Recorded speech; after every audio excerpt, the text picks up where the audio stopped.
अस्सलाम वालेकुम नाज़रीन, मैं हूं नदीम ज़ईम एक नई वीडियो के साथ। और आज की वीडियो का टॉपिक है कि पाकिस्तान में जो दहशतगर्दी की लहर आई है, क्या इसकी वजह अफगान महाजरीन को पाकिस्तान से निकालना तो नहीं। पाकिस्तान में पिछले कुछ अरसे से अफगान महाजरीन को निकालने का सिलसिला जारी है। डेडलाइन ख़त्म हो चुकी है। तकरीबन 2 लाख के करीब अफगान महाजरीन अपने मुल्क जा चुके हैं और उधर से तालिबान हुकूमत का रिएक्शन भी आ चुका है। तालिबान हुकूमत के जो सरबराह हैं हैबतुल्लाह, उन्होंने एक कैंप तो कायम किया, मगर उन्होंने पाकिस्तान के इस कदम को 40-50 साल के बाद भी अच्छा नहीं सराहा, यानी खुश नहीं हुए, यानी मशकूर नहीं हुए। मैं थोड़ी सी तारीख पे नज़र डालता चलूँ कि जिस वक्त ये अफ़गान महाजरीन पाकिस्तान में आए तो इनके साथ कहीं महाजरीन वाला सलूक नहीं हुआ। ये पाकिस्तान में एंटर होने के बाद एक आज़ाद आदमी की तरह रहते थे, अपने सिस्टम में ज़िंदगी गुजारते थे, चीज़ें ख़रीदते थे, शादियां करते थे, बिल्डिंगें बनाते थे। और एक अरसे से, दहाइयों से, कम अज़ कम 4 दहाइयों से ये सिलसिला चलता आ रहा था। और अब इनको इतना, दुनिया भर में जो कैंप लगते हैं, जो महाजरीन के कैंप लगते हैं, वो एक मखसूस जगह पे कैंप लगाते हैं बाढ़ के अंदर। उनकी रजिस्ट्रेशन की जाती है, वहीं उनको खाना वाना दिया जाता है। यूरोप, अमेरिका जो आज इस वक्त अफगानों को निकालने के ऊपर अपना रद्द-ए-अमल कह रहा है, दे रहा है, उनको पता है कि कैंप किस तरह है। मगर पाकिस्तान में एक इस्लामी भाईचारे की मिसाल कायम की गई थी और इन लोगों को बिल्कुल नहीं रोका गया था। पाकिस्तान में जस्ट हल्का से ये कहा जाता था कि ये अफ़गानी है और बस उसके बाद वो अपना कारोबार करता था, वो ट्रैवल करता था किसी भी शहर में जाके। अब जो 4-4 दहाइयों से हैं, उन्होंने पंजाबी ख़वातीन से, सिंधी ख़वातीन से, बलोच ख़वातीन से शादी कर रखी है और उनकी फैमिलीज़ बन चुकी हैं। बहरहाल जो लीगल हैं उनको अभी तक बाहर निकलने का नोटिस नहीं दिया गया। ये तकरीबन 44 लाख अफ़गान हैं और उनमें से 17 लाख जो गैर कानूनी हैं उनको अभी कहा गया है कि वो छोड़ दें। अगले मरहले में मुमकिन है कि या तो वीज़ा लेके ये लोग भी आ जाएं, या जो वीज़े वाले हैं उनके लिए भी कोई पॉलिसी मुरतब की जाएगी, क्योंकि पाकिस्तानी मईशत जो है अब वो इतने सारे लोगों का बोझ मज़ीद बर्दाश्त नहीं कर सकती। ये पाकिस्तान की पॉलिसी है। इसका एक रिएक्शन आया है क्योंकि दुनिया में जो तालिबान की किस्में हैं वो 3 तरह की किस्में हैं, जिसमें बड़ी ही बारीक सी लाइन है जिसको समझना ज़रा बहुत ज़रूरी है। एक है अफ़गान तालिबान। अफ़गान तालिबान वो हैं जो सोवियत की वॉर के वक्त अमेरिका ने, जो सोवियत और अमेरिका ने जंग लड़ी, जिसका पाकिस्तान फ्रंट लाइन मुल्क उसका इत्तेहादी था, वो जंग जिस वक्त लड़ी गई उसमें अफ़गान तालिबान पैदा हुए, जिसमें हिकमत यार थे, गुलबदीन, हकानी नेटवर्क था, मुल्ला उमर ग्रुप था, अरब ममालिक से बहुत सारे ग्रुप्स थे और वो सोवियत की वॉर लड़ते थे। ये था इनका टारगेट था मगरबी ताकतें, अमेरिका, और इसके ख़िलाफ़ वो लड़ते रहे। फिर पहले सोवियत के ख़िलाफ़ लड़े, फिर वो नफ़रत जो थी वो ट्रांसलेट की अमेरिका के ख़िलाफ़, तो वो वहाँ पे लड़ते रहे। पाकिस्तान ज़ाहिर है अमेरिका को उस वक़्त इत्तेहादी था, इन तालिबान की हमायत की और इनको सपोर्ट किया। तो सोवियत यूनियन का क्या हाल हुआ आपने देखा। उसके बाद 9/11 हुआ तो वही सारी एनर्जीज़, वही तवानाइयाँ जो थीं वो अमेरिका के ख़िलाफ़ हो गई। ये थे एक तालिबान। इनका पाकिस्तान के सिक्योरिटी फोर्सेस के साथ कोई लिंक नहीं। हमें बड़ी दफ़ा कहा गया कि डू मोर, यानी हकानी नेटवर्क के ख़िलाफ़, गुलबदीन, हिकमत यार के ख़िलाफ़ कार्रवाई की जाए, लेकिन हमने इनके ख़िलाफ़ कार्रवाई नहीं की।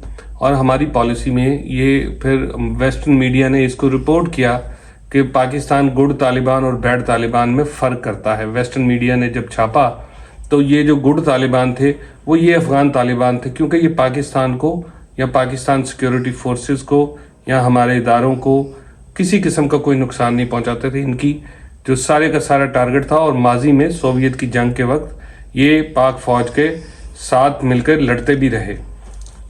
अब दूसरे तालिबान वो हैं जो पाकिस्तान के अंदर शरीयत के नफाज को लेकर एक प्रोपेगेंडा लेकर उठे और तहरीक तालिबान बनाई। इसमें 64-65 ग्रुप थे जिनकी कमर तोड़ी गई, जिन्हें सवात में ऑपरेशन किया गया, जनूबी वजीरिस्तान में ऑपरेशन किया गया, ज़रब अज़्ब हुआ, राह रास्त हुआ, राह निजात हुआ, बहुत सारे ऑपरेशंस करके इनको पाकिस्तान से बाहर धकेला गया। ये लोग जब पाकिस्तान से इनकी कमर टूट गई तहरीक तालिबान पाकिस्तान की, तो ये चले गए अफ़गानिस्तान और पाकिस्तान की बॉर्डर बेल्ट जो कि नूरिस्तान, कुन्नड़ और पख्तिका, पख्तिया, इन एरियाज़ में जाके इन्होंने अपनी आमाजगाहें बना ली और वहाँ पे इनको भारतीय और अफ़गान एजेंसी जो थी वो सपोर्ट करने लगी, इनके कैंपों को फंडिंग करने लगी। अब ये पाकिस्तान के अंदर अपने स्लीपर सेल्स होते हुए ये वहाँ से आते, कार्रवाई करते हुए चले जाते।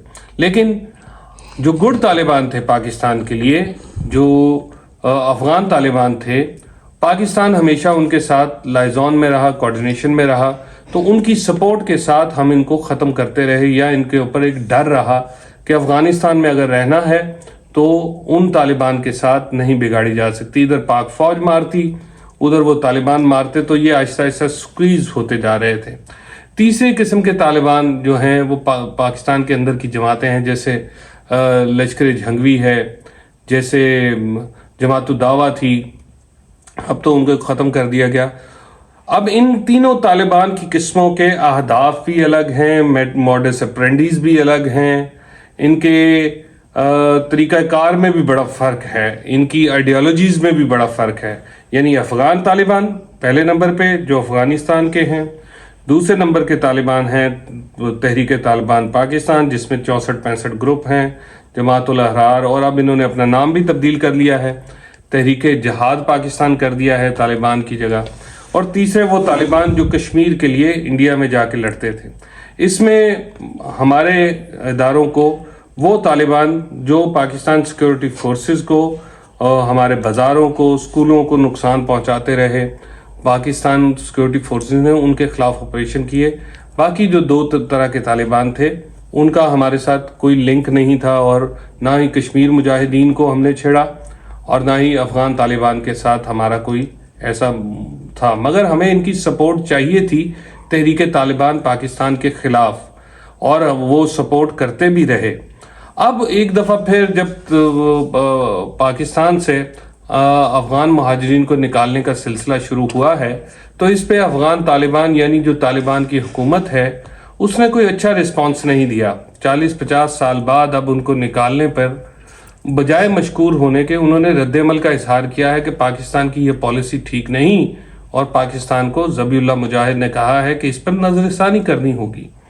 अगर ऐसे हालात में वो नाराज़ हो जाते हैं और इनको डिप्लोमेसी के ज़रिए एतमाद में लिए बगैर अफ़गान महाजरीन को निकाल दिया जाता है, जो कि पाकिस्तान की खारजा पॉलिसी का हक है कि अब हम इतनी देर तक, दहाइयों तक महाजरीन का बोझ मज़ीद बर्दाश्त नहीं कर सकते, जबकि हमारे मुल्क की हालत भी इस वक्त पतली है और अफ़गानिस्तान के हालात काफ़ी बेहतर है।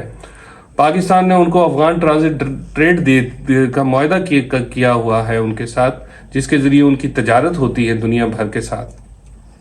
तो ऐसे हालात में अगर वो तहरीक तालिबान के ऊपर उधर काबू नहीं पाते तो फिर तहरीक तालिबान पाकिस्तान में कार्रवाइयाँ ज़्यादा कर सकती है।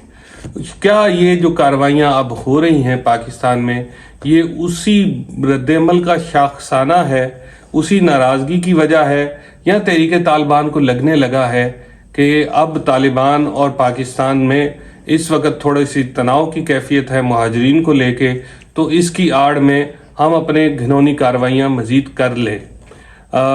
मेरे ख्याल में पाकिस्तानी फोर्सेस को इसके ऊपर अभी आगे जाके शायद बड़े ऑपरेशंस करने पड़े, क्योंकि तहरीक तालिबान पाकिस्तान के स्लीपर सेल्स तो पाकिस्तान में अभी तक मौजूद हैं, और इन स्लीपर सेल्स की मौजूदगी में इनकी पीछे आमाजगाहें जो कि अफ़गानिस्तान में मौजूद हैं उनको ख़त्म करना ज़रूरी है। ज़ाहिर है पाकिस्तानी फोर्सेस का वहाँ जाके ख़त्म करना इतना आसान ना होगा, इसके लिए हमें ज़रूरत पड़ेगी अफ़गान तालिबान यानी उनकी हुकूमत की, तो उनके साथ ये डिप्लोमेसी के ज़रिए अपने ताल्लुकात को मज़ीद बहाल करना होगा। हमने उनको बहुत सारी फेवर्स दी हैं, ان کی فیملیز ہمارے اسلام آباد میں بہت ساری جگہ پہ رہتی ہیں. پاکستان نے ان کو بہت ساری ایسی فیورز دے رکھی ہیں افغان جنگ کے دور میں.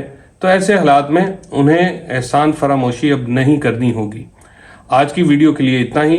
ملیں گے اگلی ویڈیو میں کسی اگلے ٹاپک کے ساتھ. تب تک کے لیے اجازت دیجیے. اپنے دوستوں کا خیال رکھیں، آسانیاں پیدا کریں. اللہ حافظ.